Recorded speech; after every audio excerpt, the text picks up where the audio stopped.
number 10. I know that.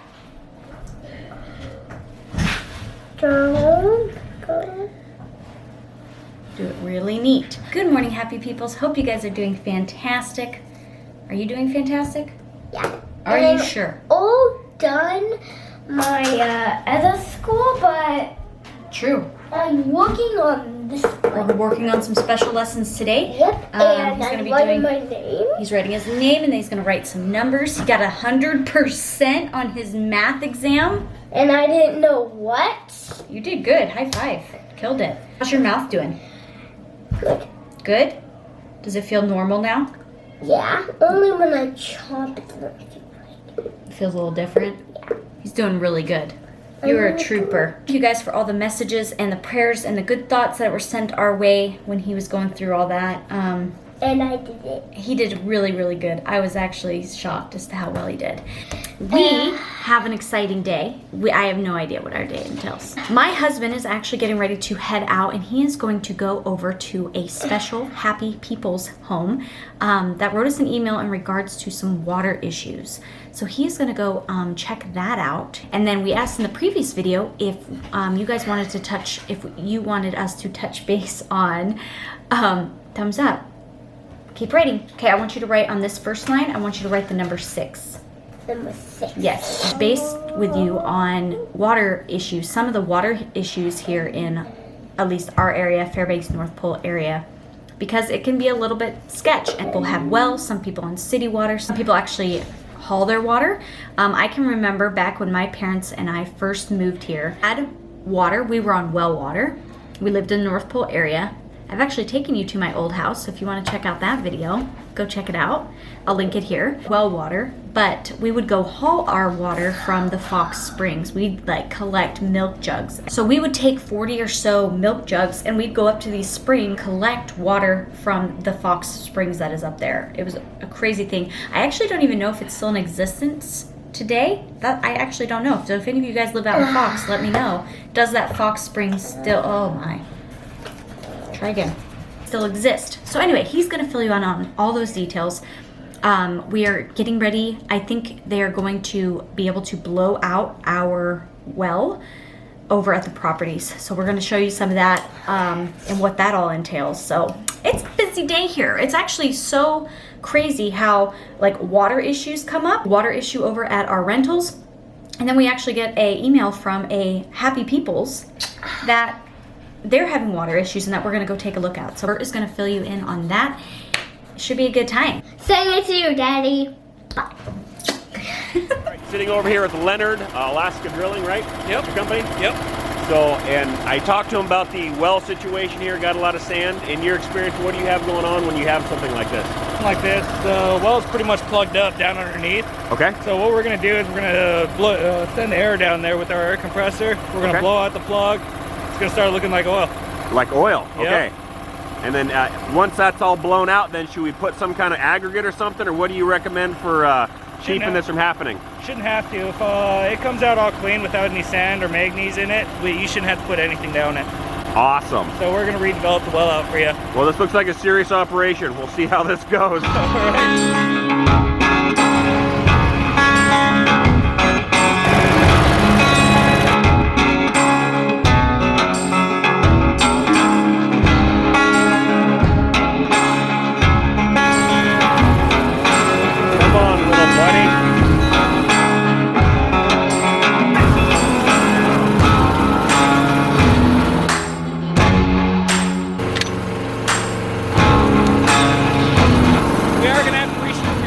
Okay, that's all right.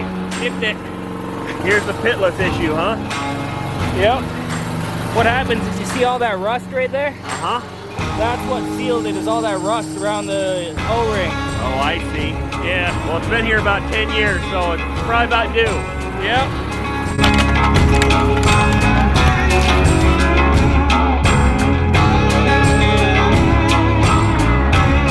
Here's the well pump itself. You can see the sand kind of did a bit of a job to it.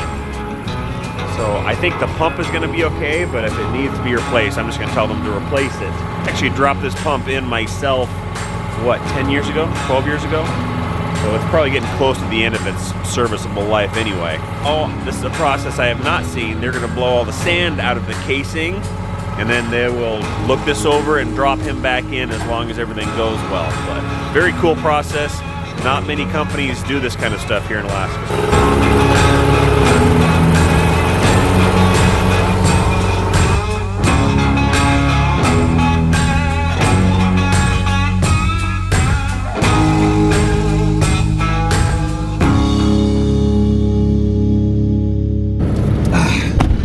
All right, that went pretty well. I am very, pun intended, impressed with these guys, and I like having professionals that know their stuff. So they were able to blow all of the sand out of the bottom of our well and get down to some clean rock. That was really cool watching that air compressor just shoot like, what, hundreds of thousands, maybe thousands of pounds of pressure, huh, Jared? Something like that down there. And enough to be able to launch gravel and sand, you know, 40 feet in the air. So that's awesome. We just need to go check our sand filters, clean everything out after this is done. All right, on to the next mission.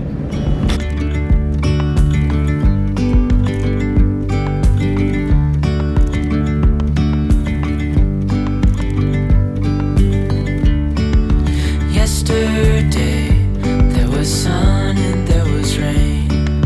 Beauty in the mundane. Okay guys, so I know in today's video we've been talking about water and some of the issues that you might face here in Alaska with the water, at least in our area, Fairbanks North Pole area. As a mom and a homemaker, some of the concerns on my end for water is being able to have clean water, obviously, and some of my concerns, I'm sure Bert kind of discussed this a little bit in regards to the water being very hard and orange in a sense in some well water areas, and also have a very pungent smell. I would equate it to a rotten egg smell. That is sometimes what the water can smell like in our area. So one of the big concerns is, first off, drinking, being able to drink the water, and making sure it's really, really well filtered, which we have systems in place to be able to do that. And then also laundry. Not, you know, being concerned that your laundry, your beautiful white towels that you put in, or your white clothes, if they're gonna come back and they're gonna be all orange and gross. That does not happen in my case. I'm sure it probably can. If you run something without a softener, filter, all the things that are necessary to keep your water very pure in a sense, you have to be mindful of that and making sure that it is bypassing all those systems to make sure that you don't pull out orange looking towels. If you do not keep up on the proper maintenance of your softener, your filters, your chlorine flushes, all those type of things, it could affect your everyday life. You know, you're trying to get laundry done and yet you have bad water, it's not going to go very well. So making sure you maintain, you know, keep up on those maintenance.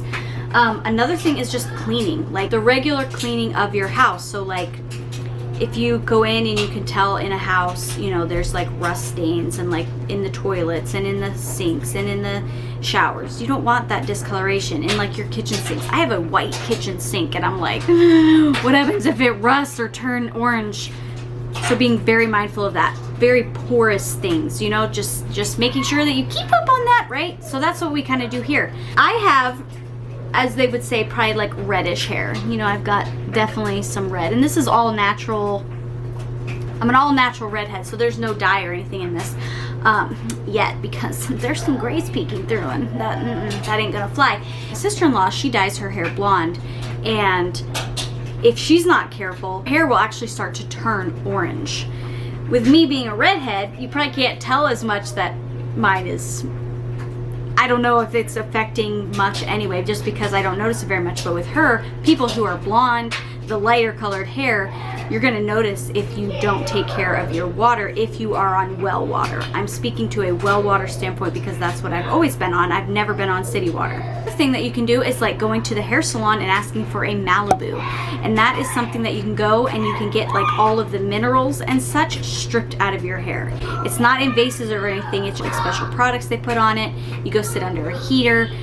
It actually works really, really well, and it will strip all of that iron and buildup out of your hair. So, fun fact, That's something that the hairdressers do here quite regularly. Yeah, that's just some of the ways that the water can affect me, as far as, you know, making sure I'm cooking with clean water, making sure I'm doing water that's been well maintained for my laundry and for my cleaning, and then for hair, making sure that I'm keeping it, all my filters and salts and chlorine flushes and all that. So that's just my side of it as a wife and a mom and a homemaker, is to make sure that those things are all kept in place so that it doesn't affect me here in the homestead. My 2 cents, guys. I'm gonna get back to the old laundry. It just doesn't end, guys. It just doesn't end. Question for you guys. If you're watching this in Alaska, do you mind putting a comment down below, or like what part of Alaska that you're in? Like, we don't know if we have a lot of local people watching us. If you're comfortable, leave a comment down below. Let us know if you are local or if you are a local Alaskan somewhere in Alaska. And it would be really cool to find out. And maybe those of you that aren't Alaskans, you can look down below and see how many people from Alaska actually watch us, because maybe we're just made fun of by Alaskans because we're, I don't know. I'm just curious. If you don't mind sharing that down below, that would be really cool. An email come in from a young lady named Anna. I actually ran into them at Walmart and said hi a while back. And she had sent an email and said she was having some water problems. And she had saw where we had talked about if you're having like brown stains and rust in your water, that is not normal. That's something that needs to get fixed. And to her, this sounded like this was, she didn't know there was any other way. They've been fighting with this for years. You know that she's got some medical issues, and I believe she has been, for the last couple of years, she's been on dialysis. And having clean water, I imagine, is a pretty high priority when you are dealing with medical concerns like that. We're gonna go do that right now and see if it's maybe a softener issue, maybe there's a sand trap issue. And like I said, maybe we can talk about like water issues here in Alaska. There are water issues. There are struggles here depending on what part of Alaska you are in. And if you have unique Alaskan water struggles, let us know down below. Like if you're in Juneau or Sitka or Ketchikan or Nome, if there's something unique to your area, because we're going to talk based from North Pole, from the middle of the state here. Let us know if you have something unique. But let's go to Anna's place and her family and go see if we can help them fix their water, or at least identify the problem.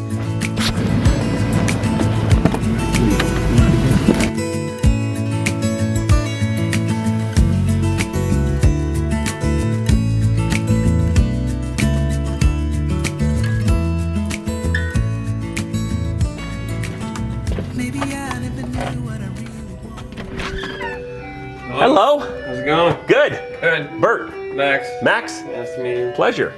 Pleasure. Anna? Hi. How's it going? Hello. How are you? Good. When we bought the house, it was like good water. Like you can drink it, and it's just been like good. And then like probably about 2-3 years back, it's just weird. Okay. It all of a sudden like, just it went. doesn't matter what you do. I already put like bigger filters, thinking like it just, I don't know. It helped though, but it's, I don't know, maybe you need like a big water softener. Well, let's go look at your, is it in your garage or crawl space? In the garage. Okay, let's go look in there if we could. Aha, Baderis boiler, very nice. Oh yeah, we're getting real and we're getting serious, and we have 2 filters there, I see. Yeah, big ones. Have you been going through salt at all?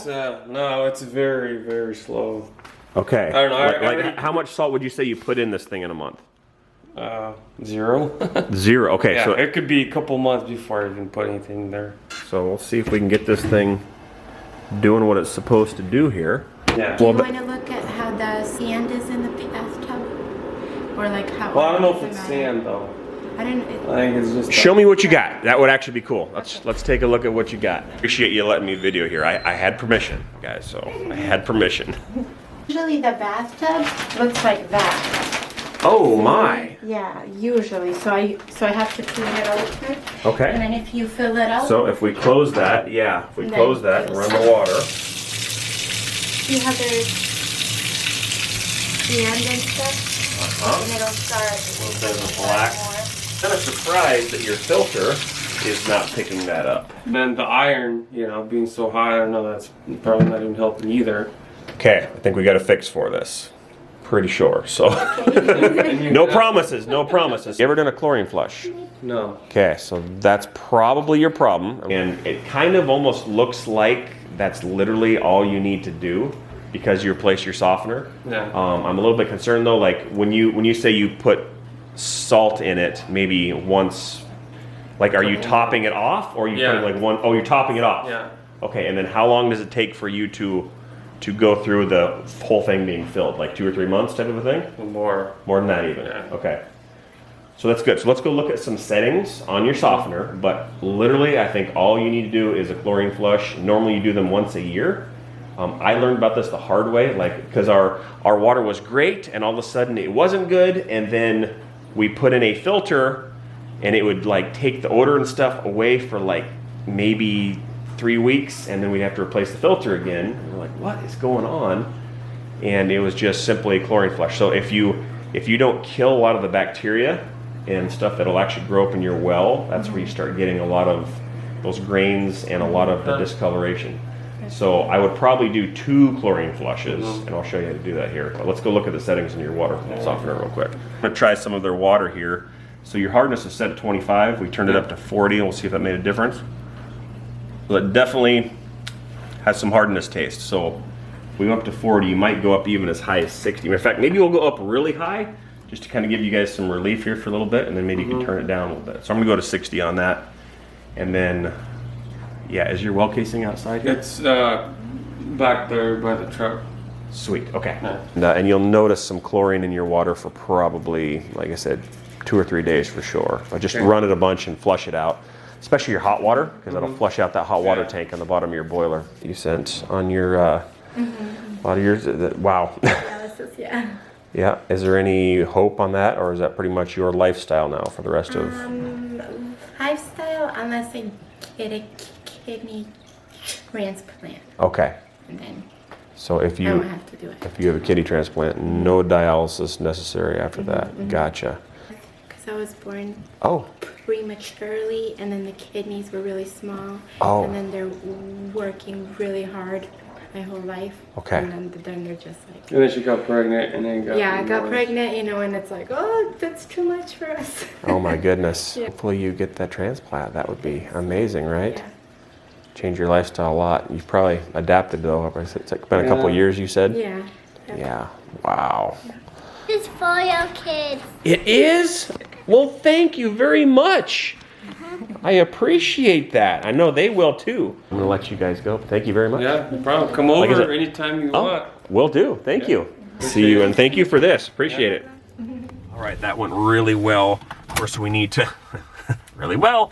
We need to verify after they've done a chlorine flush. I think that's literally all these guys need to do, though. Gallon of chlorine, chlorine bleach. You can get pellets, like high concentration pellets, but it's just easier to get some chlorine bleach. Drop a gallon down your well and just run your water, especially from a hose from the pressure tank. Back there, you can do that and kind of circulate it to get a really high concentration, or you can just run the water in your house and it helps clean out your pipes. But if they do that once, maybe twice, I think their water will be night and day. It was pretty rough water, to be honest, to be fair. Super hard. We also turned their hardness level up on their softener. So that's awesome. That's fun. And hopefully, and guys, when we're shooting videos like this, we're doing this to try to help you, or because these are things I didn't know. These are things they didn't know.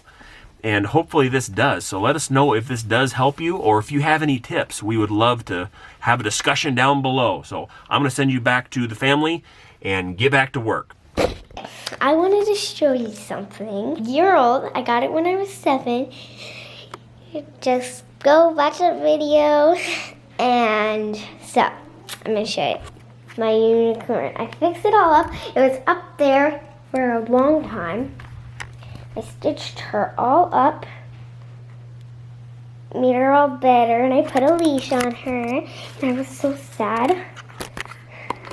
I loved it so much that I didn't want to beat it. I mean, look how pretty it is. There's candy still inside of it, which the candy is a year old. Probably moldy. This one, show that. And so yeah, bye. All right, done with work for today. And before we wrap this one up, I just thought I'd kind of just a quick synopsis. North Pole and like our area has 3 different types of water that people get.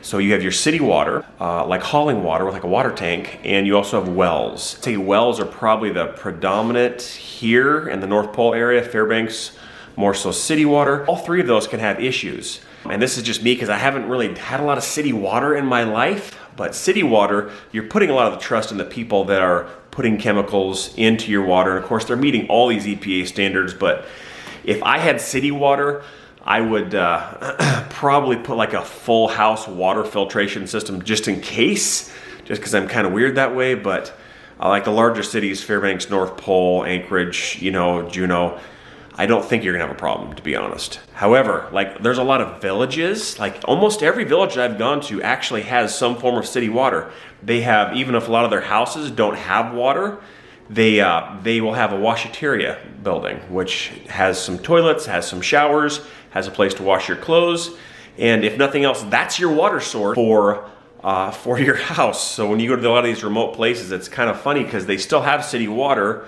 sometimes hooked up to their house or at the washateria. It's just a different, it's very different, but it's like little mini like city water systems. And almost every village that I've gone to is either right on the river or right on the ocean. So city water for the most part is good to go, not a problem. If you haul your water, it's usually because you're up in the hills and you can't afford to put in a well. You might have to drive a well 400 feet or so to get water, and at $60 a foot, just adding up that price, it's just too much. People have their water hauled, and apparently you can have your water hauled from either a city water source or like a well water source. One of those, just like I talked to Jared, he has his delivered from just like a city water source, so he doesn't have algae buildup or whatnot in his tanks. Clean. He's kind of used to the chlorine type of a smell and such with his water. And then of course well water. That's where we get to today. We dealt with a lot of well water issues today. And well water, I feel, is some of the healthier water. You're just some things you need to do. Make sure you get your water tested. So North Pole, there's an issue. There's like Williams / the refinery out at Flint Hills refinery, and they had some sulfurine get into the water table, and it affected a lot of places out here, guys. So any areas that are in the plume, so if you are moving here, ask about the sulfurine plume. Your real estate agent probably will do that. But if you're in that area, you just want to make sure that the water has been taken care of correctly. They have like commercial systems they've put in. And even the city of North Pole, probably 800, I think the city of North Pole had about 800, picking up an additional 300 due to the sulfurine issues. I think has been pretty much cleaned up as of right now, but that's just something we've had to deal with here as a community. We are not in that plume, so that's awesome. Now, let me just show you one thing really quick. I'm probably gonna get yelled at from my wife. She does all the editing here, and I've been talking a lot, but I want to go show you our well system. I think you might have seen it before, but let me show you something. Our water comes in underground from the casing outside right here to this pressure tank, goes into the pressure tank, comes out of the pressure tank, up to these filters, and your softener, and then so on. So if you have a lot of sand issues, like we have at one of our rentals, you actually will have like a sand filter here. And this little contraption here is just one that I came up with because I got tired of changing filters all the time. So I put in 2 in parallel. So both of them have to clog before there's a problem. And if you get the smaller filters, it's a lot cheaper than buying the really big canisters and really big filters. Long story short, if you're going to have a well, I really like well water. You pull a lot of the natural minerals out of the ground. I think there's some health benefits to that. Just make sure you maintain it. Make sure you do your chlorine flushes. Change out your filters appropriately. Get it tested every now and then, and shouldn't be any major problems. And of course, sand. If you have sand in it, put a sand filter in, or do like what you saw earlier, where we had to blow out the bottom, put a little bit more aggregate down there. If you have like similar experiences with water where you are, but water and heat seems to be the big things here in Alaska. Thanks for coming along with us. I hope you guys had a good day. And let's go ahead and do a send-off to the closeout. In 3, 2, 1. Thanks for watching. See you in the next video. Bye! YouTube channel!